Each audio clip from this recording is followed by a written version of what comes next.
Good afternoon, and welcome to the State of the Foundation, our fourth quarterly webcast for our foundation staff. Let me take this opportunity to thank Dr. Brian Rowland and the staff of the University of Chattanooga Foundation and UTC campus for hosting us today. I'm delighted to be here in the room with these wonderful group of staff members, and to all of you out there watching from afar. Thanks for joining us this afternoon. What we'd like to do today, as we've done in all our webcasts, is spend just a few minutes providing some highlights that have occurred within the foundation and the university since we last had an opportunity to speak. But before I get into it, I want to remind you that you have an opportunity to participate in this webcast through your questions.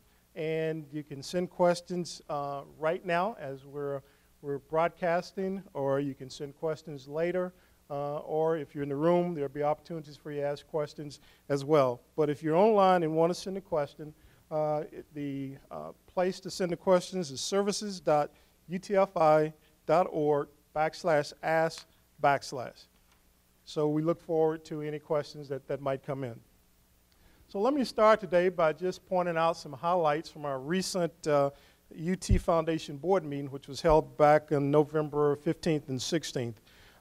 First, we were delighted to welcome 6 new board members to their meeting, as well as 3 new appointees.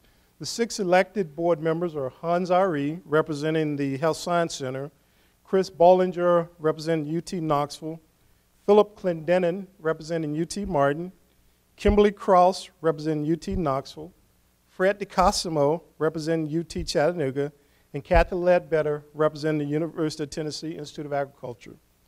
Our 3 new appointees, Chancellor Keith Carver from University of Tennessee Martin will represent the chancellors. Robert Dooley, Dean of the College of Business at UT Chattanooga, will represent our deans. And Kimbrough Dunlap, the immediate past president of the UT Alumni Association, also joined our board for his year as immediate past president. The board had an opportunity to visit Cherokee Farms on the Knoxville campus and was presented with an update from the UT Research Foundation and Dr. Stacy Patterson, who's the newly appointed vice president for research, outreach, and economic development on the president's staff. Probably the 2 highest points of the board meeting, and the 2 that was most important from my perspective, was we had 2 items that we needed approval from the board. The first was a new funding model, and any of you who've been here more than 15 days probably have heard some conversation about a funding model and making an adjustment to a funding model. And we've been talking about this really since I arrived and even before. So in the last 3 or 4 years, there's discussion about changing the funding model for the foundation, and we presented a model to the board that was approved, and I'll talk a little bit about that later. And then also, many of you were involved in the development of our strategic plan for the foundation, and we also had that plan endorsed by the board. And again, I'll say a little bit more about the strategic plan later, but those were 2 very important things that happened in our foundation board meeting, and we were delighted that we were able to get our board to do their due diligence, look at these 2 things, and move us forward by approving both of them. So first, let me talk a little bit about the funding model that was approved. First of all, the funding model that was approved will go into effect on July 1st, 2018, or the beginning of the fiscal year 19. So it does not go into effect immediately. We will finish out this fiscal year under the old model, and then the new model will go in place February 1st, 2018. There are 2 major components to the funding model. The first is that there's an endowment assessment that will be phased over a 5-year period. The endowment assessment itself is not anything new. We have, for several years, had a 100 basis points or 1% assessment against our endowment market value.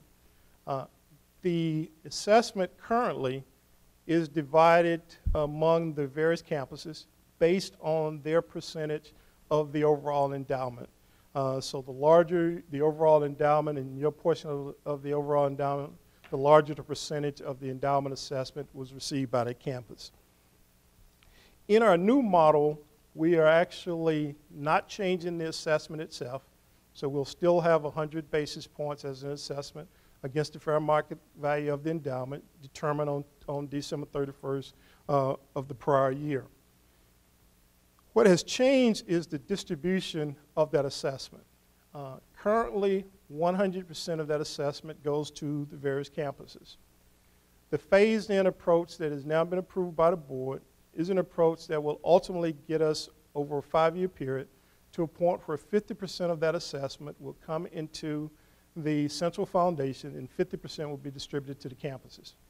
So in the first year, 90% of the assessment will go to the campuses, 10% will come into the foundation, and that would be FY19. As we go into FY20, then 80% to the campuses, 20% into the foundation.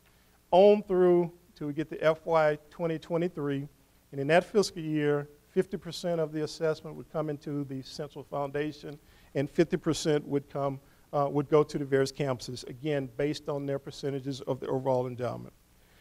The dollars that are received from the assessment, as well as the second part of the funding model that I'm going to speak to, all will be used to support the advancement operations in one way or the other on the campuses as well as centrally. The second part of the funding model is a new assessment, and this is an assessment on realized bequests. Again, this assessment will become official beginning January 1, 2018, or fiscal 19. Any new bequests that come in after that point in time will be assessed a 5% fee. Those restricted bequests would be assessed that fee, and again, those dollars would go in to support the operations of both the campuses and the system-wide development and alumni affairs operation. The second thing that the board did, which was of significance to us in terms of this meeting, was the endorsement of the strategic plan. And I want to take a moment and go back and acknowledge the members of our staff across the system who worked so hard on pulling together the strategic plan. Under the leadership of Keith Barber, who's Vice Chancellor for the Advancement for the Institute of Agriculture, and Kerry Witcher, who's Assistant Vice President for the Central Alumni staff, served as co-chairs for the plan. Additional members of the plan included Robin Hayes from the Institute of Agriculture, Mark Gibson, Eric Haig, Megan Kane, and Lance Taylor from Knoxville. From here in Chattanooga, Caleb Whitted and Andrea Lowens. From Martin, Gina Swadford, Dana Prince. Health Science Center, Tim Lanier and Will Whiting. From a central staff, Charlotte Brothers, Chandra Harris McCrae, Carol Hauser, Darren Hughes, Mary Ingram, and Eric Weber. And we also involved our major volunteer groups. So representing the Board of Governors of the Alumni Association was Emily Papadopoulos Love from Memphis and Alan Ledger from Memphis. And representing the Foundation Board was immediate past chair of the board, Steve Morris from Nashville, and Rick Sane, a pharmacist in the Murfreesboro, Tennessee area. So again, we want to thank each one of the staff members as well as our volunteer leaders for their dedicated and hard work in pulling together a strategic plan for our foundation. Now, of course, that's just a plan. The implementation starts now, and our next step will be to work with the co-chairs and the vice chancellors and other members of the executive leadership team to put together task force or implementation groups to look at each of our 6 goals, our strategic outcomes for each of those goals, and to put together an implementation and execution plan for those. So you'll be hearing more about the strategic plan, and you will be involved and asked to serve on some of these implementation task force as we move forward. But again, thanks to that group for their efforts, and thanks to the board for endorsing our strategic plan. I'd also like to mention, since we last met, and I think we mentioned in the last webcast that we were trying to negotiate a new credit card deal for the UT Alumni Association, and we have been successful. We've negotiated an affinity card program with the new company called Card Assets. Card Assets is based in Atlanta, Georgia. They serve several hundred banks across the country. Have about $105 million annually in receivables from their credit card division. They are a part of the First Arkansas Bank and Trust. Each of our campuses had the opportunity to design a credit card for their campus, representing their campus. And you can see these designs on the screen. UT Chattanooga, UT Health Science Center, UT Martin, and UT Knoxville, each with their unique design. And the credit card program was kicked off again just the first part of this month, and we were pleased to have the people from Card Access tell us that in the first 24 hours we had great success in terms of people signing up for the card, even to the point that some of the people at Card Access thought something was going on because we had so much activity. And I think at the end of that first 24 hours, they had over 100 and some people who had applied for the card. Obviously, this is a revenue opportunity for us. Those of you who've been in the business long enough remember when credit cards were a major source of revenue. They are no longer a major source of revenue when you think about it. The last program that we had at the University of Tennessee, the revenue was somewhere in the neighborhood of about $1.2 million on an annual basis, that contract. We're nowhere near that.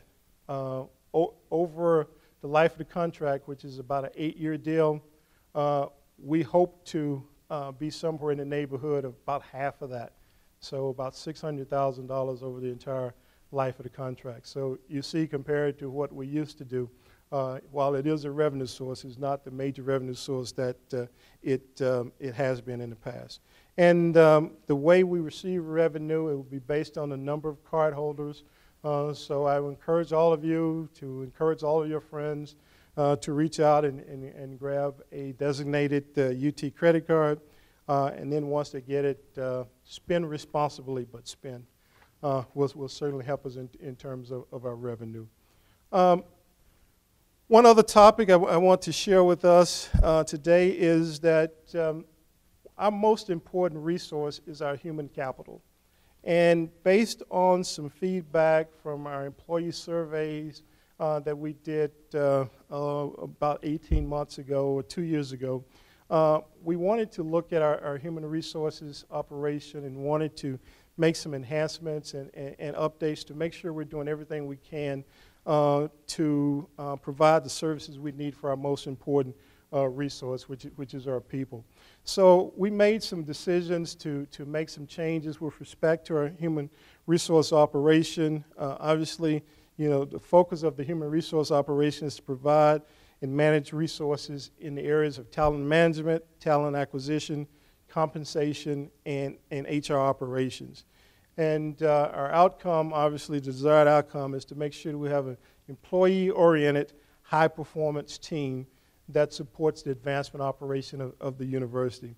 So I have decided that this was a very important aspect of our operation, and we made the decision to have HR actually report directly to the president's office and made Carol Hauser, who was the director of HR, the assistant vice president for HR, and she's now a member of the executive team working with the vice chancellors and myself and other members of the executive team.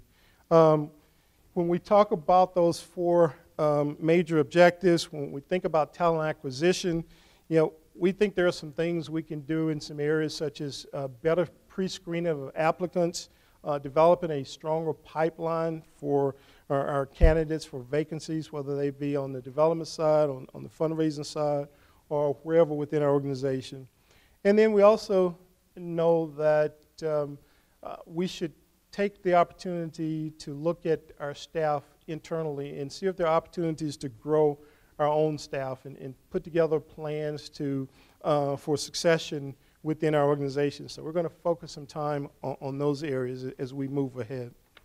In the area of talent management, some of the areas we want to focus on is we want to have a better performance management system and programs so that we can do a better job of providing feedback to our employees, provide better tools for our supervisors to evaluate performance, and to have a mechanism where the whole evaluation process is an opportunity for us to learn and to get better. We want to do more in terms of professional development for staff. We want to create a program to provide some supervisory and leadership training for our staff who are interested in taking on supervisory roles and moving into leadership roles. And we will continue to conduct employee surveys to make sure we are addressing the challenges that are in front of us as well as the opportunities. Another area we want to pay special attention to is our compensation. Do we have a fair and competitive pay across all of our positions on campus? And do we have adequate job descriptions reflecting what people are doing and what we expect them to do? And this will be critical as we try to continue to build the very best staff we can and to maintain that staff. We'll also do some things just to enhance our HR operations. We want to update our website, make sure that our policies are there and easily accessible and doing what they need to do. So why now and why we decided to do this? Again, our employees, you are our most important resource. And every time we lose an employee, we lose a member of the family, but we also lose opportunity. If we lose a fundraiser and we have to bring somebody new, then we're losing established relationships that have to be redeveloped. If we lose an alumni person, we've got established relationships. Any of our roles, we lose opportunity every time we lose a person. So what we want to do is we want to be the employer of choice, and we want people to be a part of the institution, and we want to do everything we can. So that's why we think it's important that we put a focus on this, and that's why we're going to do everything we can to try to make sure we have the programs, the processes in place to make sure that we're taking care of our most important resource. The last thing I'd like to do is announce today the first recipients of our UT Foundation Honor Roll. Again, we mentioned that we, as a result of some of the feedback we got from the employee survey, which said, hey, we need to find more opportunities to recognize our employees, we put together a group and they came up with this idea of the UT Foundation Honor Roll.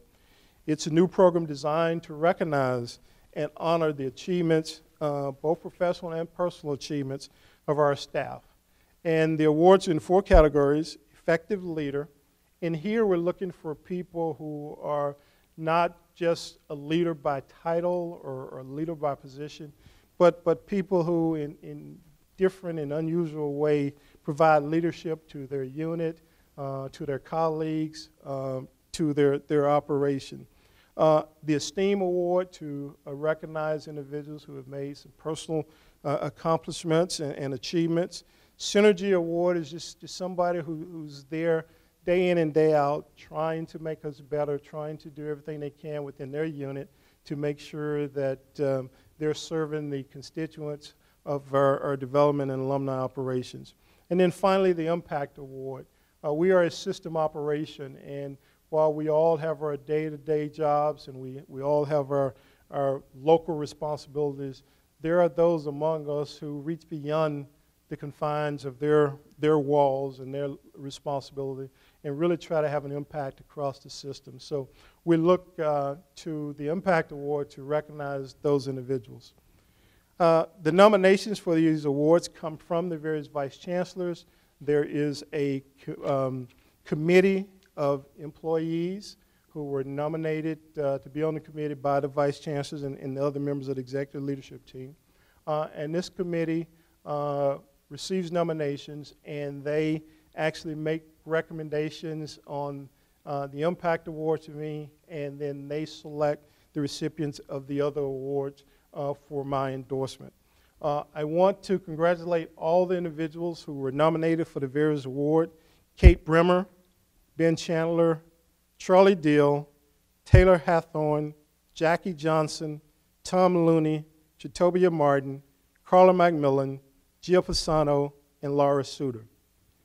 And the winners will be, their names, their affiliated units will be etched on a plaque that will hang in the foundation offices at 1525 University Avenue in Knoxville, as well as a plaque will be given to the particular unit so that they can display the name and the recipient of the individual who are awarded the honor.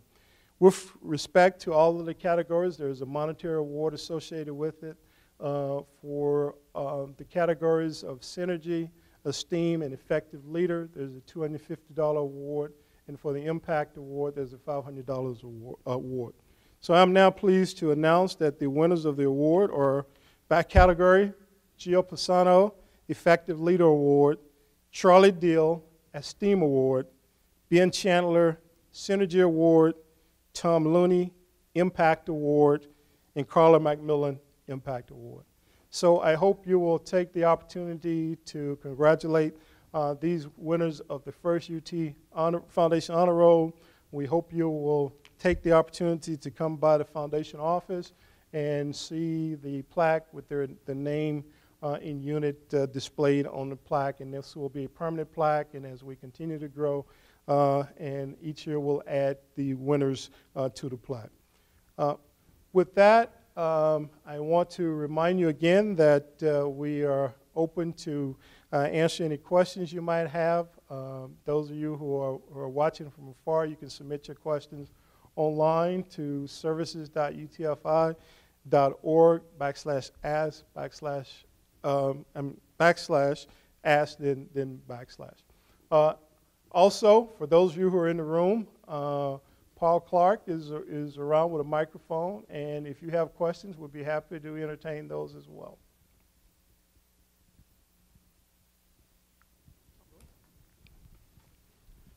Do you have any online questions?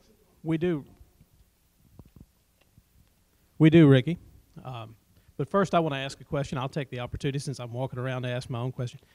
Going back to your comments regarding the new credit card system and that potential $600,000 revenue over the course of the card contract, is that revenue that will go into the central services budget, or will they be dispersed to the respective colleges? It will go into the central services budget to support the advancement operations across the system.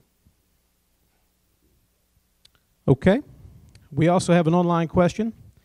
In regards to compensation, how does the compensation audit at the system level impact the foundation? Any concrete steps that will be taken in this regard? Yeah.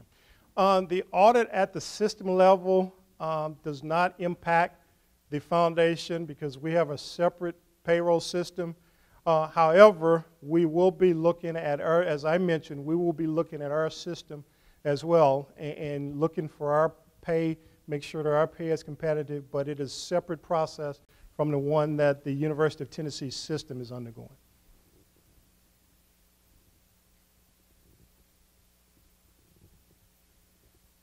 Ricky, I'll ask a second question. Well, there's a reason we give you the mic, Paul. That's right. Going back to the conversation regarding the new handling of bequests starting July 1st of 2018, is there further conversations about how externally held trusts are managed and any potential changes to how that occurs?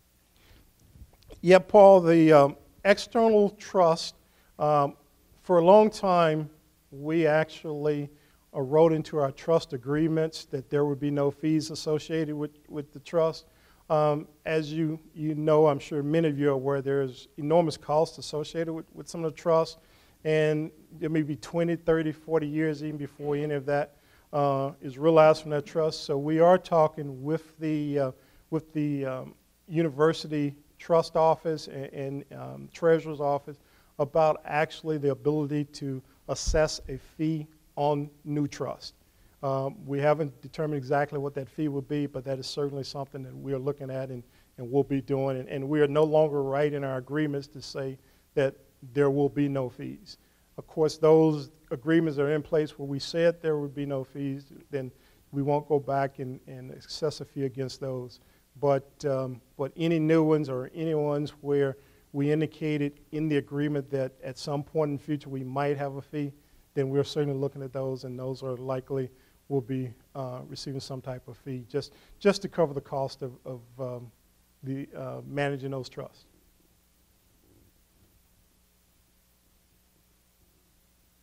Brian has one.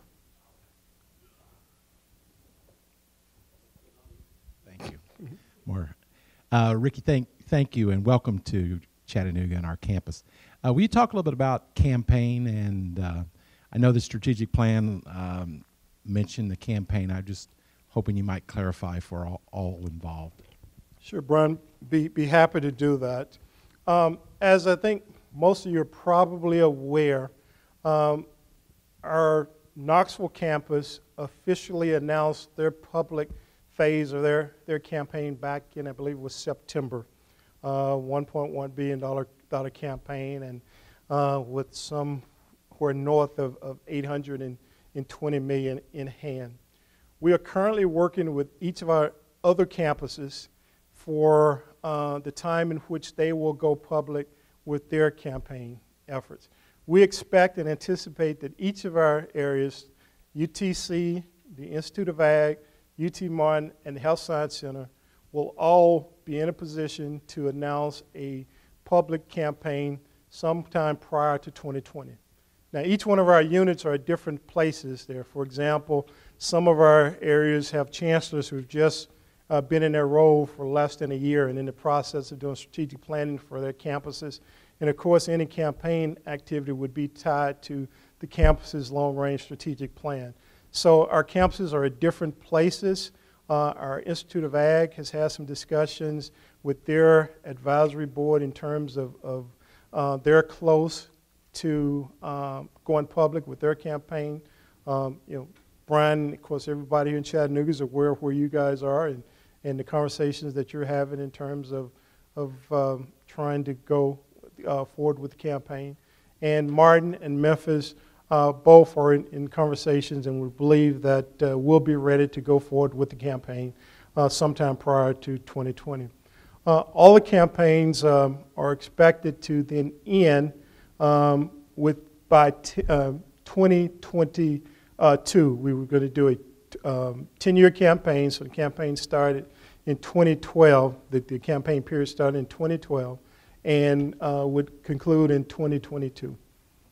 So Brian, I don't know if that's, I can go into more detail, but if that's kind of where we are across the system. But I think the important thing and the thing that the strategic plan talks about is we want to have all the campaigns launched publicly by 2020, and recognizing that each of our areas are unique, and their campaigns will be different. How they launch their campaigns publicly will be different than what you may have seen in the Knoxville effort.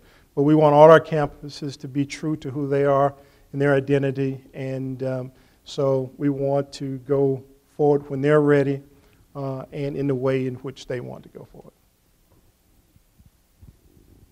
Okay, Ricky, we have another online question. Regarding the endowment assessment, how have donors reacted? Well, we've gotten some mixed reactions from donors. First of all, there was an article in the newspaper which led to some confusion. So some donors who were misunderstanding the article or felt that we were going to be taxing or putting a fee on their endowment, or we were going to be putting a fee on their current gifts, and so they didn't even realize it was just bequest. So we've had to educate in terms of some of that confusion. Some donors were under the impression that we were going to reach back, and they had an agreement with us in terms of their bequest. And it was, well, we had this agreement 10 years ago, and now you're going to go back. That's not what I agreed to. And of course, as we said, that was just a misunderstanding, because we have no desire to go back and undo an agreement that was done or to tax something that wasn't. That's why we're saying that anything that's been received and recorded prior to the launch of this would not be impacted. And so moving forward, we will make sure that we publicize the fact that we have a fee, and so that when donors are having a discussion about their estate plans, they will be having those discussions with the knowledge that there is a assessment with it. Terry? Is that a standard practice throughout the country? I don't know how you define standard, but there are many institutions that do this. When I first started in this business, there were not many taxes or assessments on any gifts. After 2008, you saw a rise of that, particularly with gift tax. So a number of institutions have imposed gift taxes now. Those gift taxes also reach to bequest. Our process does not include a gift tax on current gifts. So that sets us apart, I think, from what you see in most places. But I do know, and not to call out too many, but I'll share just a couple that I know because I talk with their vice chancellors or presidents. Oregon State does a fee. Iowa, just to name a couple. So, again, I don't know how you define standard, but we're certainly not unique in the sense that there is an assessment. Okay, Ricky, we have another online question. Well, the online is booming today. That's right. Any vision on when the next system campaign will be after 2022? Well, that's a good question. Maybe I'll come out of retirement and answer that one. Let me get through 2022 because that's a good question. I have no idea. A lot of it will depend on the leadership at the time, system leadership. I mean, campus leadership, foundation leadership. But I guess I can say this after almost 35 years in the business, one thing I can guarantee, there will be a next campaign after 2022. But what it looks like or when, I can't quite answer that one. Ricky, I'll ask another question. No, you've used up all yours. I'm going to take a... Third's a charm. This one comes from Caroline Kessler, who's I'm here. kidding. Go ahead. In spring of 2016, I think we all enjoyed the system-wide gathering in Nashville, or in Murfreesboro, I guess it was. Are there plans for another one of those? There are plans. In fact, we met with the vice chancellors and other members of the executive leadership team a couple of weeks ago looking for a date. We said in 2016 we wanted to do this every couple of years. So 2018 would be 2 years from the last one. We're looking at maybe sometime around April or May. We haven't set the date. We know it won't be January, but we're looking at April or May of 2018 to pull everybody together. We also believe that to cut costs, we might not go to Middle Tennessee, but might do something here on the eastern part of the state, because obviously, with the number of employees in Chattanooga and Knoxville, it's cheaper for us, if you will, and more efficient and cost effective for us to have the people from Martin and Memphis come to Knoxville, Chattanooga, East Tennessee, as opposed to having everybody in Knoxville to Chattanooga go to Nashville or Middle Tennessee. So we're still working through it, but it will happen sometime in 2018. All right. Well, thank you very much. I did want to take this opportunity to do two things. One is to wish each of you a very safe and joyous holiday season, as this will be probably the last opportunity I'll get a chance to address everybody prior to the end of the year. And so I hope that you all will be safe and have a joyous time with your family and friends.